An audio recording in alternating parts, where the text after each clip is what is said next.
Part 4 grammar میں آج ہم پڑھ رہے ہیں subject plus will plus verb plus object. یعنی جو نیا لفظ ہے وہ کیا ہے؟ ول. پیچھے ہم نے پڑھا کین پڑھا، مے پڑھا، مسٹ پڑھا، شوڈ پڑھا، اوٹ ٹو پڑھا. تو ان کی جگہ پہ کیا استعمال ہو رہا ہے آج؟ ول ہو رہا ہے. تو جب ہم ول لگاتے ہیں تو ول جو ہے وہ مستقبل کے بارے میں بات کرنے کے لیے آتا ہے. نیچے مثالیں لکھی ہوئی ہیں آپ دیکھیں. آئی ول ہیلپ مائی فرینڈ. میں اپنے دوست کی مدد کروں گا. اگر اس کے شروع میں سے آئی ول نکال دیں، ہیلپ مائی فرینڈ، کیا مطلب ہوگا؟ میرے دوست کی مدد کریں، کیونکہ جو فرسٹ فارم ہے وہ حکم کے لیے آ رہی ہوتی ہے. صحیح ہے. اور اس کے شروع میں جب ہم نے آئی ول لگا دیا تو کروں گا، میں اپنے دوست کی مدد کروں گا. وی ول میمورائز آور نیو لیسن. ہم اپنا نیا سبق یاد کریں گے. They will invite these old students. وہ ان پرانے طلباء کو مدعو کریں گے. He will tell me. وہ مجھے بتائے گا. تو مستقبل کے بارے میں جو بات کرنی ہوتی ہے، میں وہاں جاؤں گا، I will go there. آپ مجھے بتائیں گے، you will tell me. میں جو ہے وہ کہانی پڑھوں گا، I will read story. تو اس طرح سے شروع میں سبجیکٹ اور اس کے بعد ول، پھر ورب کی پہلی فارم، اور اس کے بعد وہ آبجیکٹ، اور پھر جو ہے پلیس ہے، پھر ٹائم ہے. وہ ساری باتیں ہم نے بار بار پڑھی ہیں، وہی چیزیں یہاں پر دوبارہ آ جائیں گی.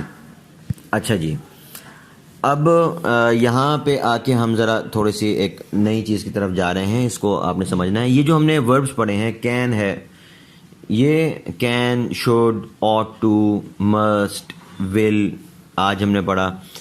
ان سب کو کہا جاتا ہے modal verbs. MODAL، modal, VERBS verbs, modal verbs.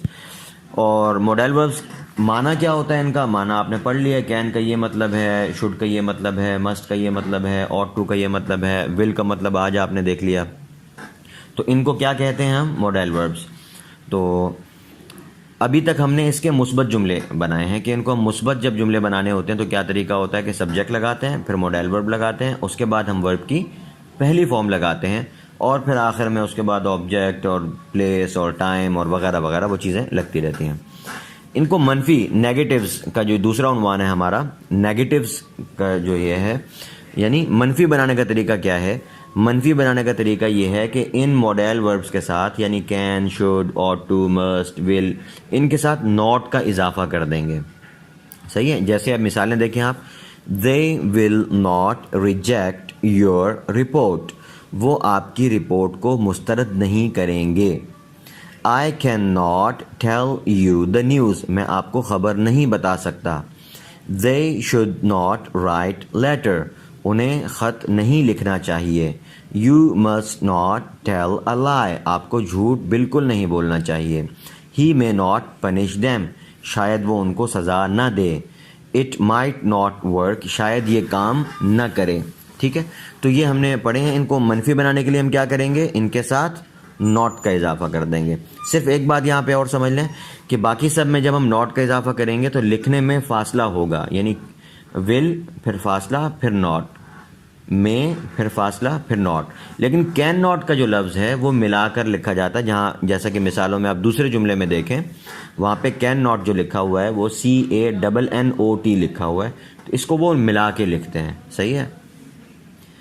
اچھا، آگے ہے اگلا عنوان ہے انٹروگیٹیوز. انٹروگیٹیوز مطلب سوالیہ جملے.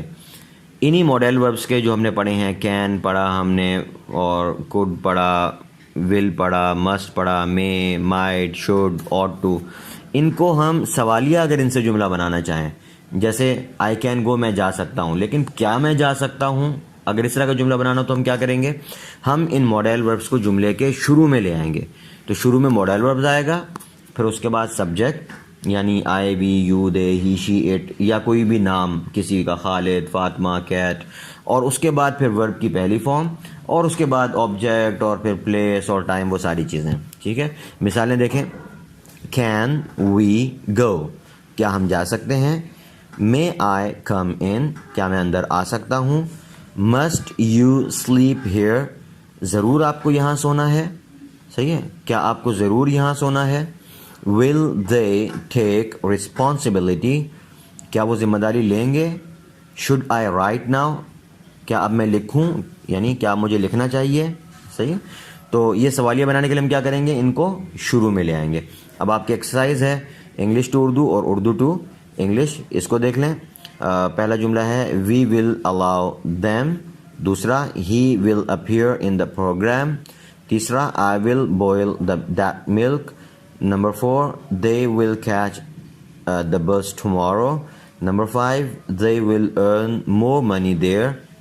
پھر اس کے بعد اردو کے جملے ہیں, ہم اس کمپنی کی خدمات حاصل نہیں کر سکتے. اچھا, یہ جو اردو کا جملہ ہے خدمات حاصل نہیں کر سکتے, دیکھیں آج جو ہم نے ووکیبلری پڑھی ہے وربز میں اگر آپ جائیں گے تو 10ویں نمبر پہ آپ کا ورب ہے ہائر, کرائے پر لینا. صحیح ہے. تو کمپنی کرائے پر لینا, کسی آدمی کو کرائے پر لینا, اس کے لیے ہم آدمی کے لیے کرائے پر لینے کا لفظ نہیں بولتے ہیں. انگلش میں ہائر کا لفظ ہی ہوگا, لیکن اردو میں بولتے ہیں خدمات حاصل کرنا. تو خدمات حاصل کرنے کے لیے بھی کیا ورب استعمال ہوگا, ہائر. یہ ذہن میں